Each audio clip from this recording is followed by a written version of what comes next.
donde gran parte de lo que percibimos del universo está mal. El físico y autor de bestsellers Brian Greene lo lleva a un viaje que dobla las reglas de la experiencia humana. ¿Por qué nunca vemos los hechos desarrollarse en el orden inverso? Según las leyes de la física, esto puede suceder. Más allá del cosmos, Odisea del espacio.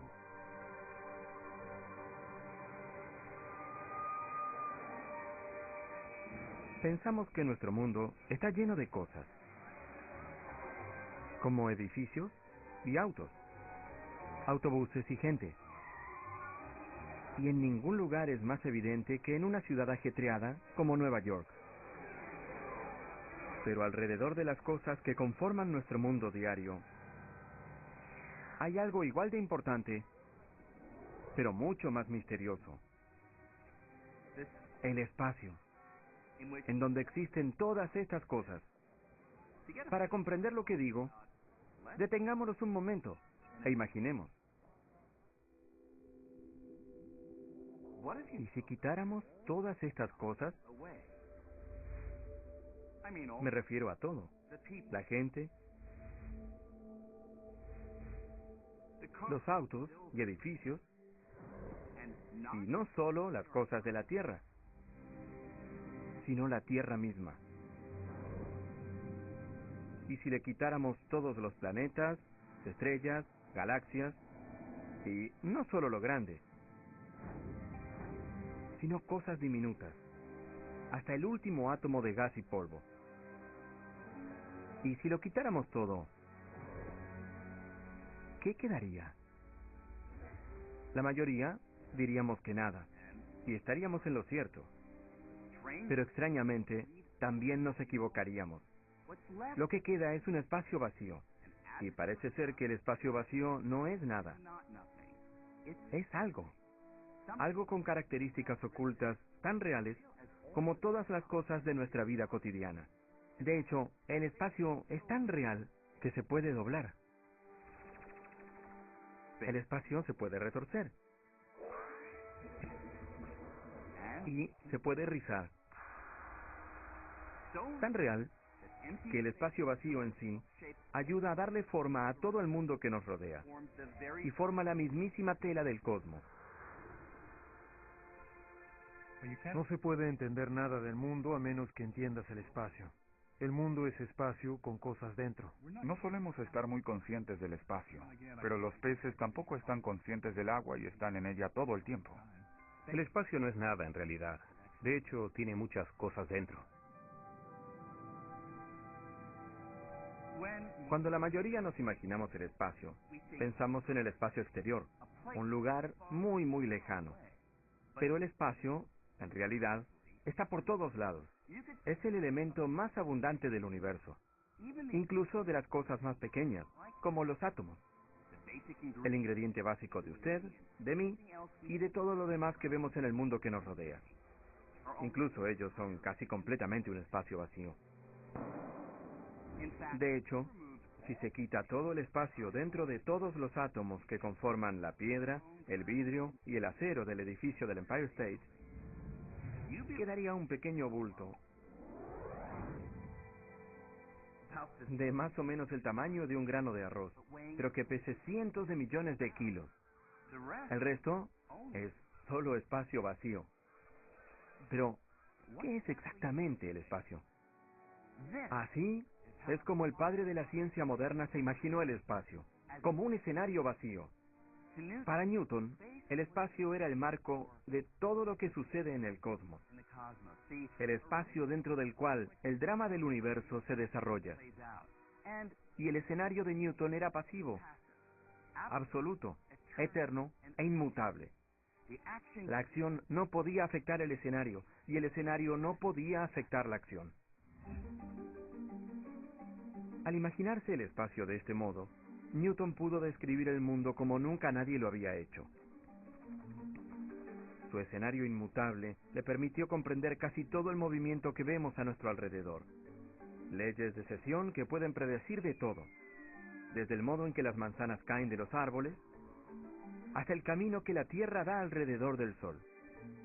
Estas leyes funcionan tan bien que aún las usamos para las cosas que hacemos hoy, desde lanzar satélites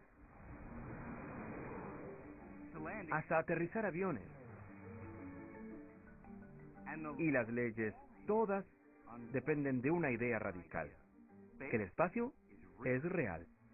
Aunque no se puede ver, ni oler, ni tocar, el espacio es suficientemente real como para ser un punto de referencia de algunas clases de movimientos, como esa patinadora. Newton diría que cuando gira sus brazos, se abren porque gira con respecto a algo, y ese algo es el espacio en sí. Los filósofos han debatido la naturaleza del espacio por un tiempo muy largo. Lo que hace Newton es dar vuelta a los términos del debate, y así, esencialmente, nace la ciencia moderna. El escenario de Newton fue un gran éxito.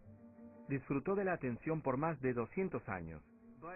Pero en las primeras décadas del siglo XX, una nueva serie de ideas surgió y sacudió el escenario de Newton hasta la base. Eran ideas propuestas por un empleado joven que trabajaba en una oficina de patentes suiza. ¿Su nombre? Albert Einstein. Einstein creció a fines del siglo XIX, el nacimiento de la era de la electricidad. La energía eléctrica estaba encendiendo la ciudad, haciendo surgir todo tipo de tecnologías que Newton jamás hubiera podido imaginar. Todos estos desarrollos llegan a algo que cautivó a Einstein desde que era niño: la luz. No los focos y las lámparas, sino la naturaleza de la luz en sí. Y tenía una fascinación con un rasgo particularmente raro de la luz: su velocidad, que llevaría a Einstein a cambiar la imagen del espacio de Newton. Para ver cómo, demos un paseo.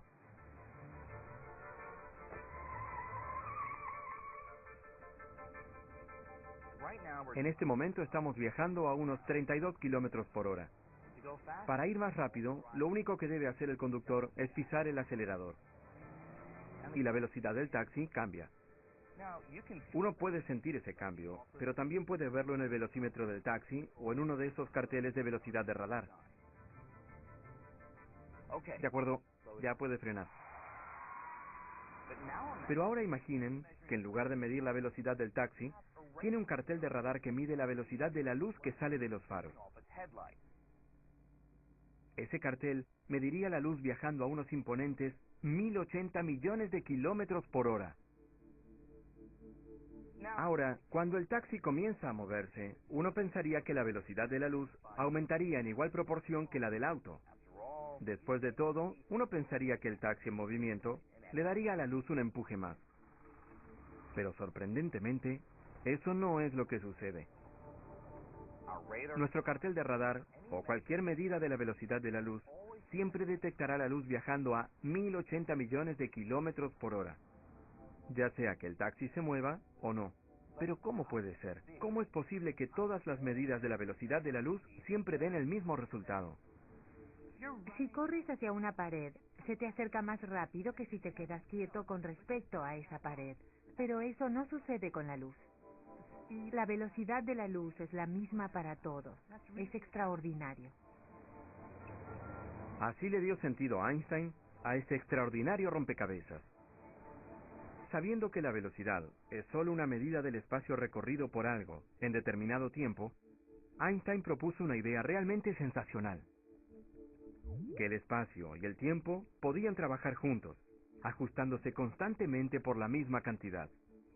Así que no importa cuán rápido pueda uno moverse, cuando se mide la velocidad de la luz, siempre resulta ser 1080 millones de kilómetros por hora.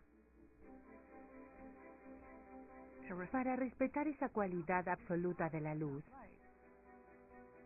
el tiempo debía dejar de ser absoluto, el espacio debía dejar de ser absoluto. Ambos debían volverse relativos para agitarse entre sí. Si el hecho de que el tiempo y el espacio sean flexibles resulta poco familiar, es solo porque no nos movemos tan rápido en la vida diaria como para verlo en acción.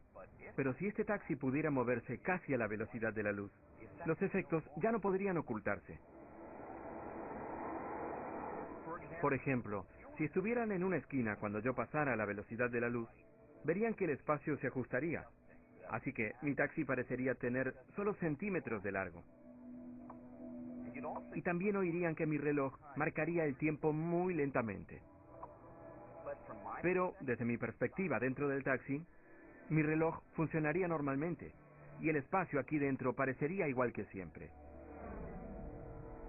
Pero cuando observo fuera del taxi, vería que el espacio se ajustaría salvajemente, todo para mantener constante la velocidad de la luz. Así que con Einstein, el tiempo y el espacio ya no son rígidos y absolutos, sino que se unen dinámicamente, formando una entidad única, a la que llamaron espacio-tiempo. En las manos de Albert Einstein, esta nueva imagen del espacio resolvería un profundo misterio que tenía que ver con la fuerza más familiar del cosmos: la gravedad. Newton sabía que la gravedad es una fuerza que atrae a los objetos entre sí, y sus leyes predijeron el poder de esta fuerza con fantástica precisión. Pero, ¿cómo funciona en realidad la gravedad? ¿Cómo hace la Tierra para arrastrar a la Luna a través de cientos de miles de kilómetros de espacio vacío?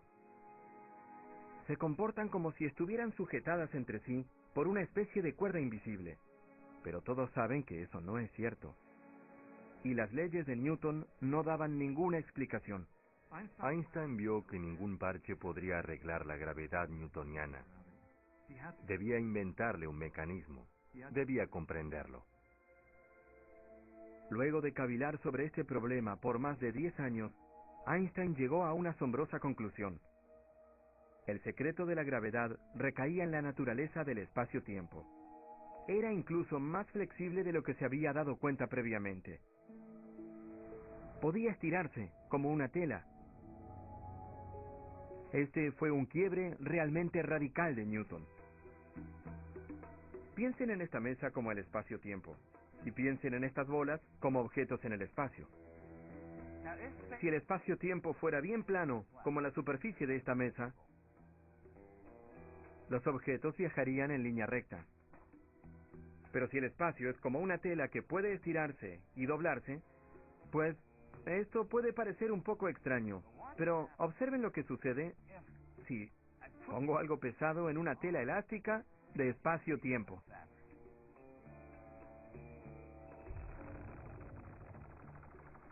Ahora, si vuelvo a tirar, la bola viaja a lo largo de una hendidura en la tela que crea el objeto más pesado. Einstein descubrió que así es como funciona la gravedad en realidad. Es la hendidura del espacio-tiempo causada por los objetos dentro de él. En otras palabras, la gravedad es la forma del espacio-tiempo en sí. La Luna se mantiene en órbita, no porque es atraída hacia la Tierra por una fuerza misteriosa, sino más bien porque recorre una curva en la tela del espacio-tiempo que es creada por la Tierra. Con Einstein, el espacio se hizo no solo real, sino flexible.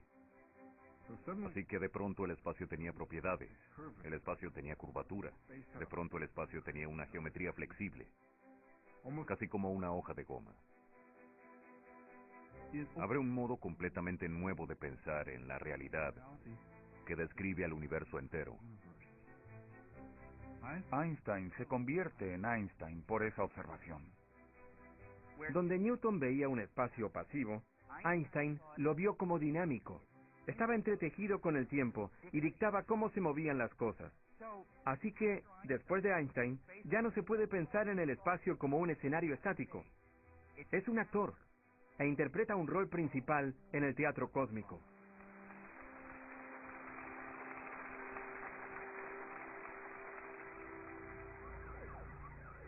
Ahora, una cosa es considerar al espacio dinámico, activo y flexible como una tela. Pero, ¿realmente lo es? ¿Es solo una metáfora? ¿O realmente describe lo que es el espacio? Bien, la teoría de Einstein predice que un modo de averiguarlo sería hacer un viaje al borde de un agujero negro. Los agujeros negros son estrellas colapsadas, enormes objetos prensados a una fracción de su tamaño original. La gravedad a su alrededor es tan fuerte que según la matemática de Einstein, un agujero negro que gira puede literalmente arrastrar al espacio con él, retorciéndolo como un trozo de tela. El agujero negro más grande está a trillones de kilómetros de distancia. Esto hace que sea muy difícil poner a prueba esta teoría. Pero a fines de los años 50, un físico llamado Leonard Schiff comenzó a buscar una manera de poner a prueba las ideas de Einstein acerca del espacio más cerca de casa. Schiff se inspiró en algo en lo que solemos pensar como un juguete de niños: un giroscopio. Pensó que si el espacio realmente se retorcía como una tela, el giroscopio podría permitirle detectarlo. Era una idea extraña, y se desarrolló en un lugar extraño. La piscina de la Facultad de Stanford. Aquí, en 1959, Schiff se encontró con dos colegas, William Fairbank y Bob Cannon. Estaba emocionado con un anuncio que había visto de un giroscopio de alta tecnología. A pesar de que lucía diferente, funcionaba del mismo modo que el juguete. En ese momento, los tres decidieron lanzar un aparato como este a la órbita alrededor de la Tierra. Normalmente el eje de un giroscopio apunta a una dirección fija, pero si la Tierra realmente está arrastrando el espacio, el eje del giroscopio sería arrastrado con él, cambiando su orientación de modo que podría medirse. Era un plan brillantemente sencillo. Solo había un problema. La teoría de Einstein dice que la rotación de la Tierra retuerce el espacio en una cantidad pequeña. Una cantidad tan pequeña que sería como intentar medir el diámetro de una moneda desde 100 kilómetros de distancia. El equipo pasó más de 2 años intentando resolver cómo realizar una medición así de precisa. Finalmente diseñaron un plan para adjuntar 4 giroscopios que flotaban libremente a un telescopio que apuntaba a una estrella distante. Si el espacio se retuerce con el tiempo, los giroscopios ya no apuntarían a la estrella, ya que quedarían atrapados en la espiral del espacio. Y en 1962 le pidieron un subsidio a la NASA, solicitando cerca de $1 millón, por lo que luego se llamaría Gravity Probe B. Los miembros del equipo pensaron originalmente que el proyecto llevaría unos 3 años. Eran un poco optimistas. Con un equipo cada vez más grande, Gravity Probe B se convirtió en uno de los experimentos más largos de la historia. Se pasaron década tras década intentando realizar la visión original, que significaba lanzar un telescopio al espacio y construir giroscopios que estuvieran entre los objetos más sofisticados que se hayan creado. La tecnología era aterradora. Era como la zanahoria delante del burro. Como si siempre estuviese a 5 o 10 años de distancia de poder hacerse. Y estuvo a 5 o 10 años por unos 35 años. Consumiendo más de 4 décadas y $750 millones, el proyecto fue cancelado por la NASA 9 veces. Finalmente, en abril de 2004, el equipo se reunió para observar el lanzamiento. 3, 2, 1 y despegue.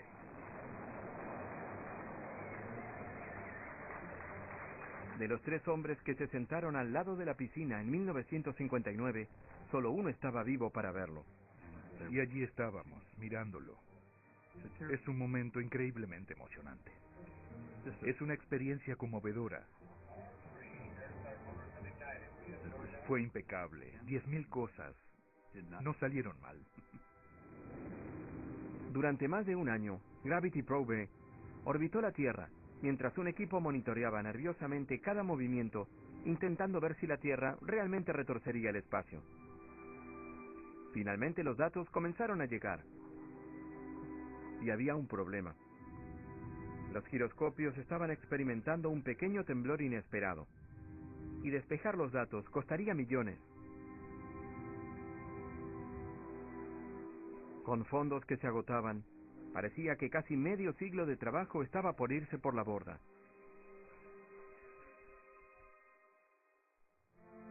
Luego, cuando casi todo estaba perdido, 2 fuentes de financiamiento adicional surgieron. El hijo del miembro original del equipo, William Fairbank, hizo una donación privada. Y Turki Al-Saud, un miembro de la familia real saudita, con un título de aeronáutica de Stanford, organizó un subsidio importante. A lo largo de los siguientes 2 años, el problema con los datos se resolvió, revelando que el eje de los giroscopios cambiaba casi la misma cantidad exacta que se predecía según las ecuaciones de Einstein. Creo que es la primera vez que se puede ver el efecto de Einstein, su desviación, a simple vista. Este experimento da la evidencia más directa jamás hallada de que el espacio es algo real, una entidad física como una tela. Después de todo, si el espacio fuera nada, no habría nada que retorcer.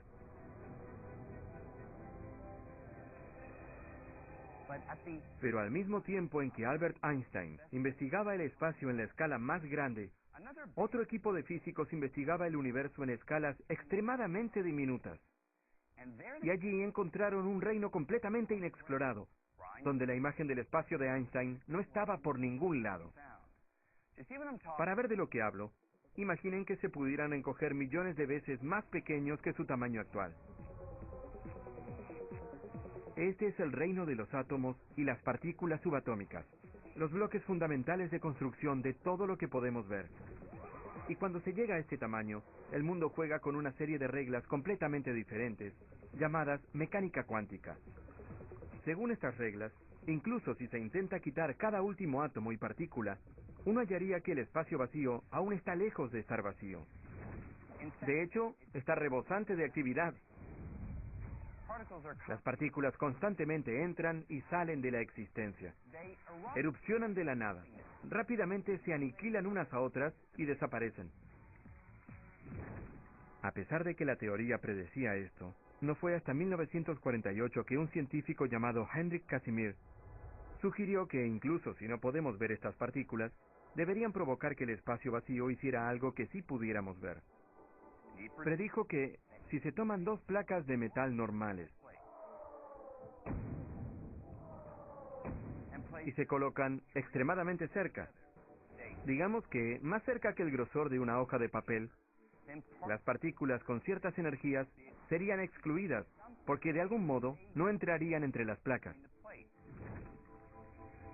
Con más de esta actividad frenética fuera de las placas que adentro, Casimir pensó que las placas estarían unidas por lo que solemos considerar espacio vacío.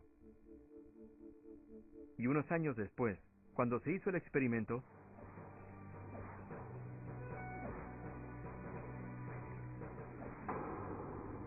se probó que Casimir tenía razón. En el espacio vacío las placas se empujaban. Así que en escalas atómicas el espacio vacío no está vacío. Está tan inundado de actividad que puede obligar a los objetos a moverse. Y hoy, la búsqueda para comprender el espacio en la escala más pequeña continúa con uno de los experimentos científicos más caros de la historia. Esto es CERN, la Organización Europea para la Investigación Nuclear en Ginebra.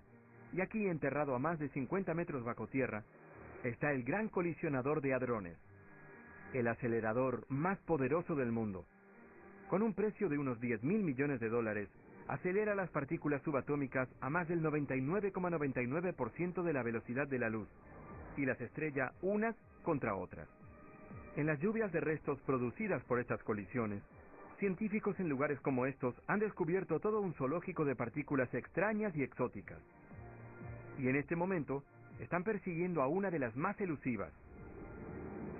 Una partícula considerada esencial para darle forma a todo, desde los átomos de nuestros cuerpos hasta las estrellas más distantes.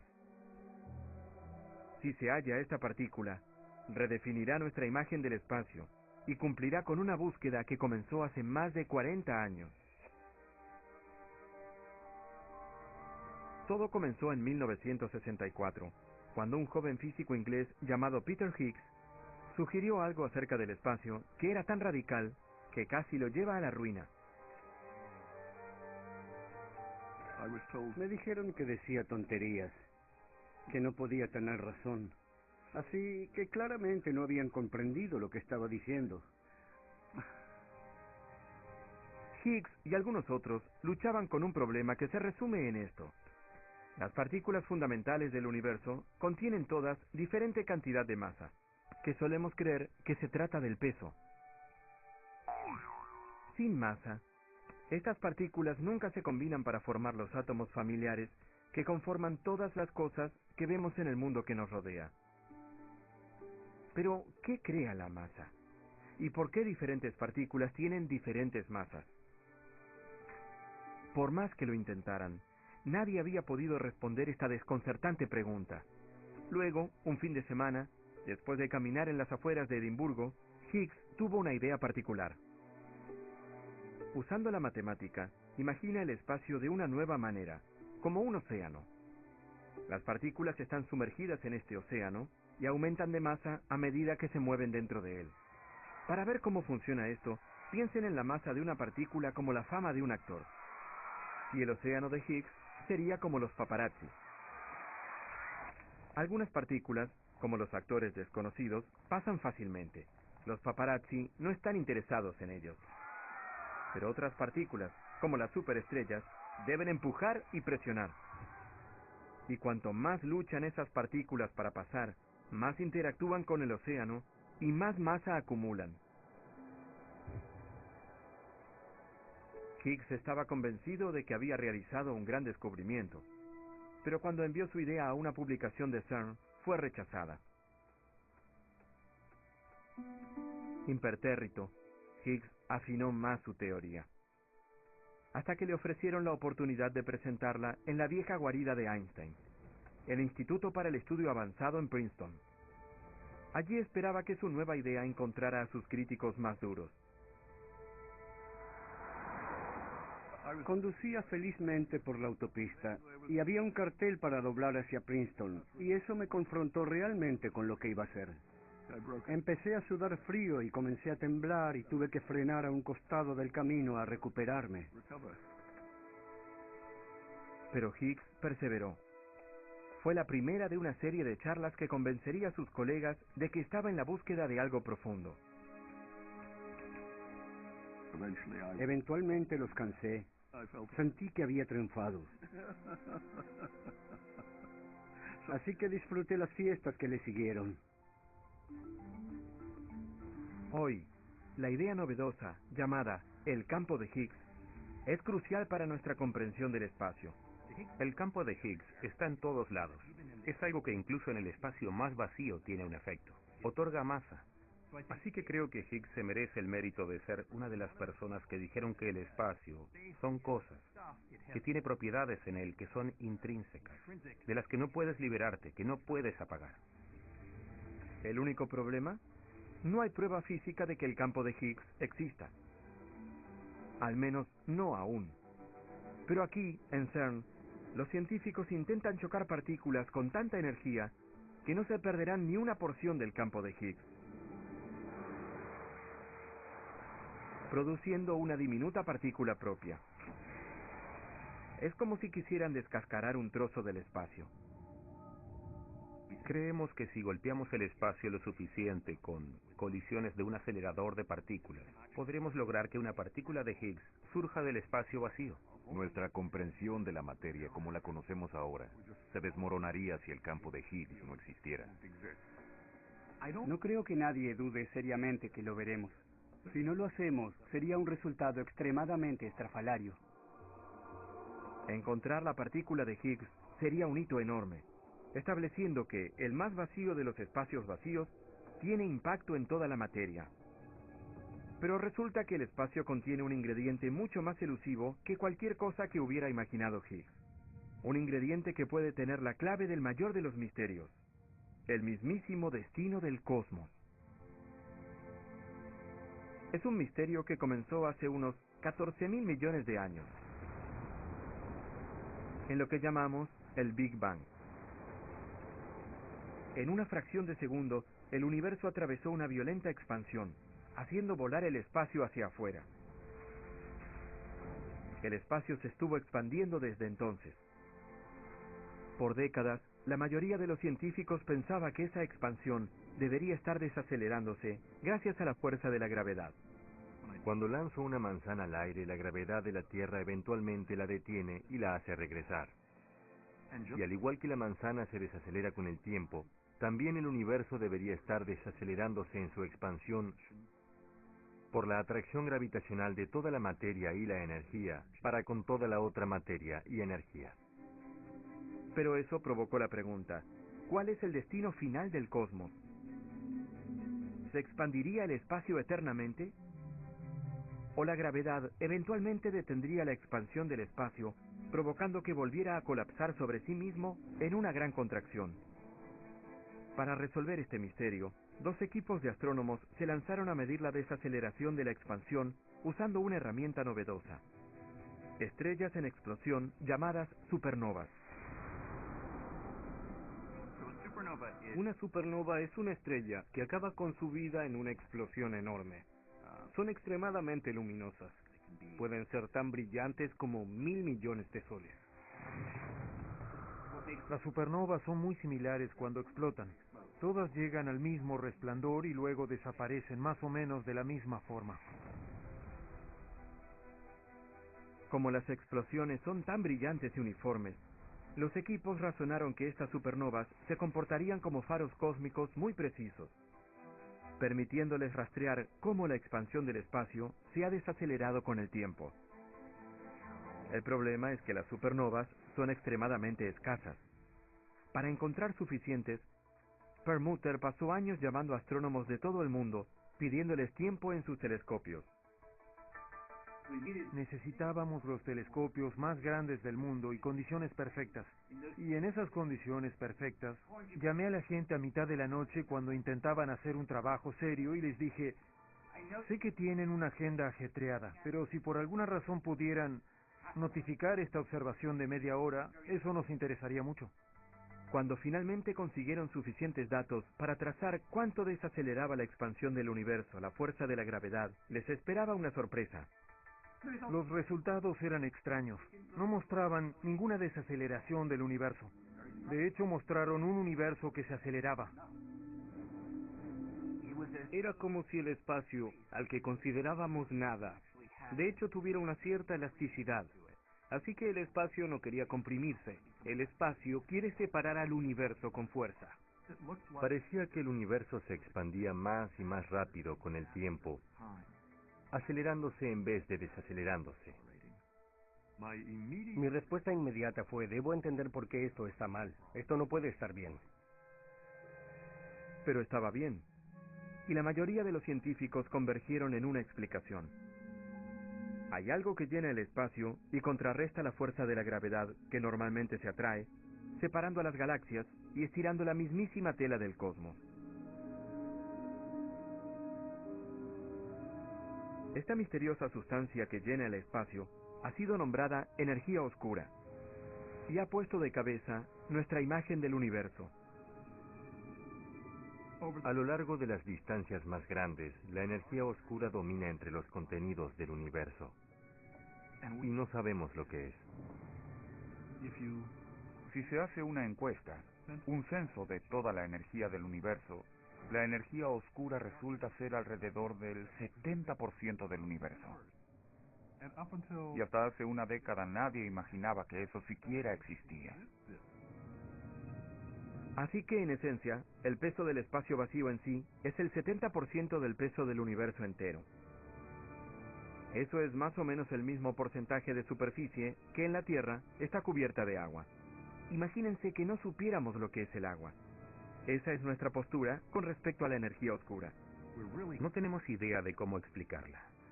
Tenemos todo un aparato científico de mecánica cuántica, relatividad y física particular que desarrollamos en los últimos 100 años. Y nada de eso funciona para explicar la energía oscura. Y el descubrimiento de la energía oscura nos guardaba otra sorpresa. La idea de que el universo contiene tal ingrediente podría haber sido pensada 80 años antes. Les diré un pequeño secreto.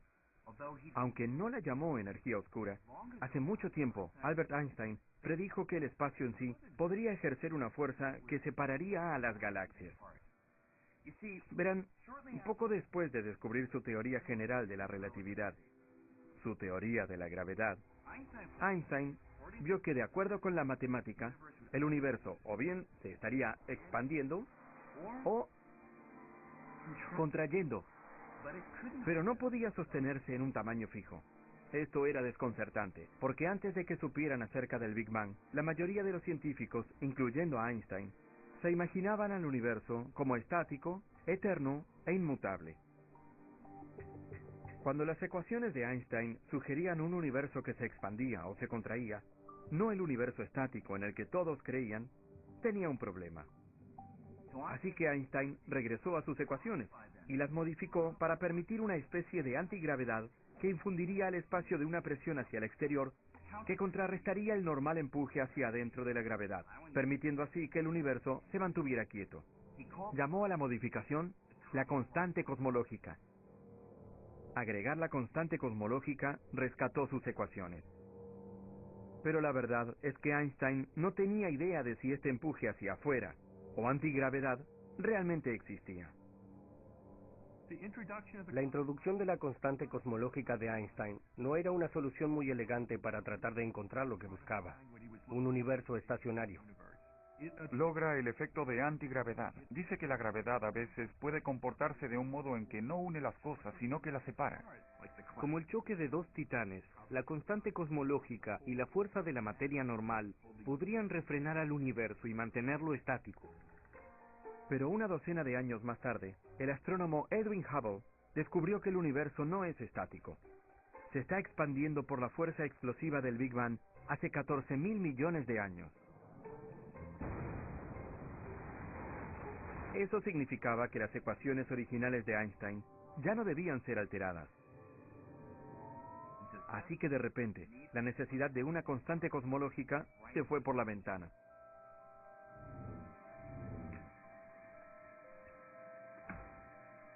Gracias. ¿De nada?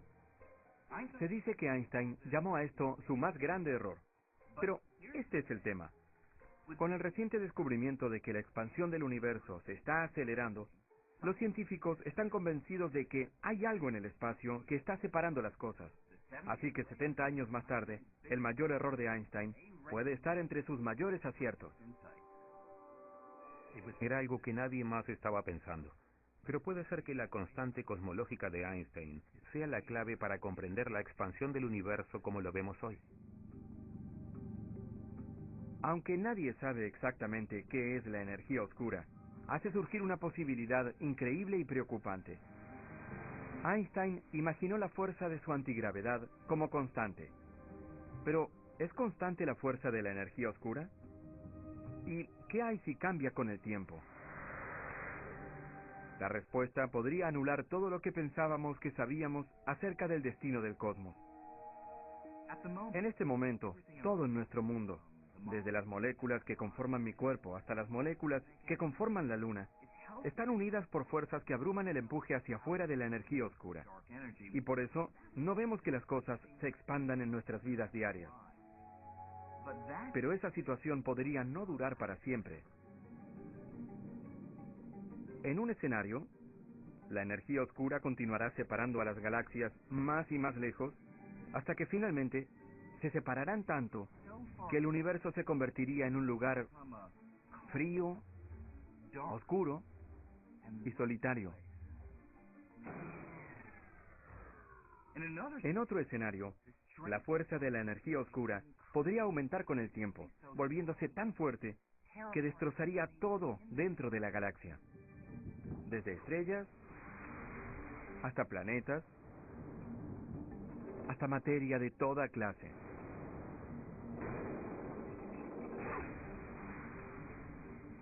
Si la energía oscura crece con el tiempo, finalmente incluso los átomos se destrozarán cuando haya suficiente energía oscura entre un núcleo y sus electrones como para rasgar al espacio. El gran desgarramiento. Pero con lo lejos que hemos llegado en el viaje, que comenzó con la idea del espacio de Isaac Newton, como un escenario, aún no se ha terminado. A medida que examinamos la tela del cosmos cada vez más, con más precisión, podríamos encontrar muchas sorpresas más de las que nadie haya imaginado. Tómenme a mí, por ejemplo. Parezco bastante real, ¿verdad? Pues sí, pero están surgiendo nuevas y sorprendentes pistas de que todo, tú y yo, e incluso el mismísimo espacio, podría ser como un holograma. Eso es todo lo que vemos y experimentamos. Todo lo que llamamos nuestra familiar realidad de 3 dimensiones podría ser una proyección de información almacenada en una superficie delgada y distante de 2 dimensiones. Algo así como la información de este holograma, que es almacenada en este delgado trozo de plástico. Todos estamos familiarizados con los hologramas por el símbolo de seguridad que se halla en la mayoría de las tarjetas de crédito. Pero, ¿el universo como holograma? Esa es una de las revisiones más drásticas de nuestra imagen del espacio y de la realidad que se haya propuesto. Y la evidencia llega de uno de los reinos más extraños del espacio, los agujeros negros. En mi juventud hubiera pensado que cualquier físico que dijera eso estaba absolutamente loco. Esto se puede pensar de este modo. Imaginen que toca y la lanzo hacia un agujero negro. ¿Qué pasaría? Solíamos pensar que como nada, ni siquiera la luz, podría escapar de la inmensa gravedad de un agujero negro. Mi cartera se perdería para siempre. Pero ahora parece que esa puede no ser toda la historia. Recientemente los científicos que exploran la matemática que describe los agujeros negros hicieron un curioso descubrimiento. Incluso a medida que mi cartera desaparece en el agujero negro, una copia de toda la información que contiene parece esparcirse y almacenarse en la superficie del agujero negro, del mismo modo que la información se almacena en una computadora. Así que, finalmente, mi cartera existe en 2 lugares. Hay una versión tridimensional que se pierde para siempre dentro del agujero negro, y una versión bidimensional que permanece en la superficie como información. El contenido de la información de todas las cosas que cayeron a ese agujero negro podría expresarse en términos del exterior del agujero negro. La idea es que puedes capturar lo que hay dentro del agujero negro refiriéndote solo al exterior. Y en teoría, podría usar la información del exterior del agujero negro para reconstruir mi cartera. Y esta es la parte realmente asombrosa. El espacio dentro de un agujero negro se comporta bajo las mismas reglas que el espacio fuera del agujero negro, o en cualquier otro lado. Así que, si un objeto dentro de un agujero negro podría describirse como información en la superficie del agujero negro, entonces podría ser que todo en el universo, desde galaxias y estrellas, hasta tú y yo, incluso el mismísimo espacio, sean solo una proyección de información almacenada en una superficie distante bidimensional que nos rodea. En otras palabras, lo que experimentamos como realidad puede ser algo como un holograma. ¿Es el mundo tridimensional una ilusión de la misma manera en la que un holograma es una ilusión? Quizás. Me inclino a pensar que sí, que el mundo tridimensional es una ilusión y que la realidad precisa es la realidad bidimensional de la superficie del universo. Esta idea es tan nueva que los físicos aún intentan comprenderla. Pero si es correcta, al igual que Newton y Einstein cambiaron por completo nuestra imagen del espacio, podríamos estar al borde de una revolución incluso más dramática.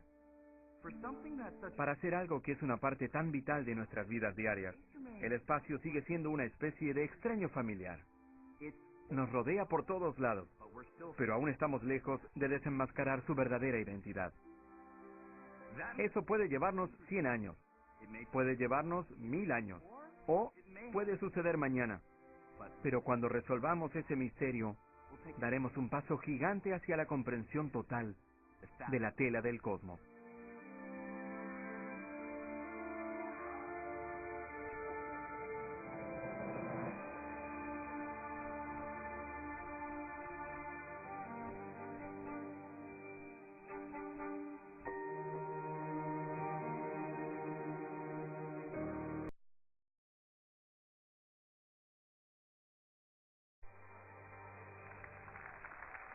Los filósofos han debatido la naturaleza del espacio por un tiempo muy largo. Lo que hace Newton es dar vuelta a los términos del debate, y así, esencialmente, nace la ciencia moderna. El escenario de Newton fue un gran éxito. Disfrutó de la atención por más de 200 años. Pero en las primeras décadas del siglo XX, una nueva serie de ideas surgió y sacudió el escenario de Newton hasta la base. Eran ideas propuestas por un empleado joven que trabajaba en una oficina de patentes suiza. ¿Su nombre? Albert Einstein. Einstein creció a fines del siglo XIX, el nacimiento de la era de la electricidad. La energía eléctrica estaba encendiendo la ciudad, haciendo surgir todo tipo de tecnologías que Newton jamás hubiera podido imaginar. Todos estos desarrollos llegan a algo que cautivó a Einstein desde que era niño. La luz. No los focos y las lámparas, sino la naturaleza de la luz en sí. Y tenía una fascinación con un rasgo particularmente raro de la luz, su velocidad, que llevaría a Einstein a cambiar la imagen del espacio de Newton. Para ver cómo, demos un paseo. Dentro del cual el drama del universo se desarrolla. Y el escenario de Newton era pasivo, absoluto, eterno e inmutable. La acción no podía afectar el escenario, y el escenario no podía afectar la acción. Al imaginarse el espacio de este modo, Newton pudo describir el mundo como nunca nadie lo había hecho. Su escenario inmutable le permitió comprender casi todo el movimiento que vemos a nuestro alrededor. Leyes de secesión que pueden predecir de todo, desde el modo en que las manzanas caen de los árboles, hasta el camino que la Tierra da alrededor del Sol. Estas leyes funcionan tan bien que aún las usamos para las cosas que hacemos hoy, desde lanzar satélites hasta aterrizar aviones. Y las leyes, todas, dependen de una idea radical, que el espacio es real. Aunque no se puede ver, ni oler, ni tocar, el espacio es suficientemente real como para ser un punto de referencia de algunas clases de movimientos, como esa patinadora. Newton diría que cuando gira sus brazos, se abren porque gira con respecto a algo, y ese algo es el espacio en sí. Donde gran parte de lo que percibimos del universo está mal. El físico y autor de bestsellers, Brian Greene, lo lleva a un viaje que dobla las reglas de la experiencia humana. ¿Por qué nunca vemos los hechos desarrollarse en el orden inverso? Según las leyes de la física, esto puede suceder. Más allá del cosmos, Odisea del espacio.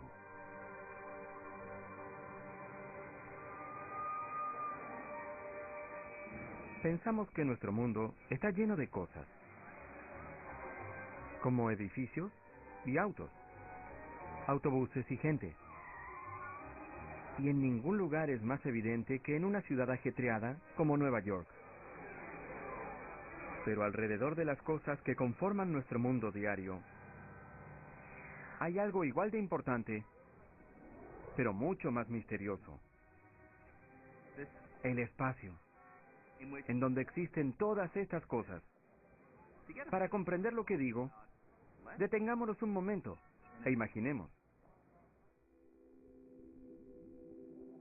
¿Y si quitáramos todas estas cosas? Me refiero a todo. La gente, los autos y edificios, y no solo las cosas de la Tierra, sino la Tierra misma. Y si le quitáramos todos los planetas, estrellas, galaxias, y no solo lo grande, sino cosas diminutas, hasta el último átomo de gas y polvo. Y si lo quitáramos todo, ¿qué quedaría? La mayoría diríamos que nada, y estaríamos en lo cierto. Pero extrañamente, también nos equivocaríamos. Lo que queda es un espacio vacío, Y parece ser que el espacio vacío no es nada. Es algo. Algo con características ocultas tan reales como todas las cosas de nuestra vida cotidiana. De hecho, el espacio es tan real que se puede doblar. El espacio se puede retorcer. Y se puede rizar. Tan real que el espacio vacío en sí ayuda a darle forma a todo el mundo que nos rodea y forma la mismísima tela del cosmos. No se puede entender nada del mundo a menos que entiendas el espacio. El mundo es espacio con cosas dentro. No solemos estar muy conscientes del espacio, pero los peces tampoco están conscientes del agua y están en ella todo el tiempo. El espacio no es nada en realidad. De hecho, tiene muchas cosas dentro. Cuando la mayoría nos imaginamos el espacio, pensamos en el espacio exterior, un lugar muy, muy lejano. Pero el espacio, en realidad, está por todos lados. Es el elemento más abundante del universo, incluso de las cosas más pequeñas, como los átomos. El ingrediente básico de usted, de mí y de todo lo demás que vemos en el mundo que nos rodea. Incluso ellos son casi completamente un espacio vacío. De hecho, si se quita todo el espacio dentro de todos los átomos que conforman la piedra, el vidrio y el acero del edificio del Empire State, quedaría un pequeño bulto de más o menos el tamaño de un grano de arroz, pero que pese cientos de millones de kilos. El resto es solo espacio vacío. Pero, ¿qué es exactamente el espacio? Así es como el padre de la ciencia moderna se imaginó el espacio, como un escenario vacío. Para Newton, el espacio era el marco de todo lo que sucede en el cosmos. El espacio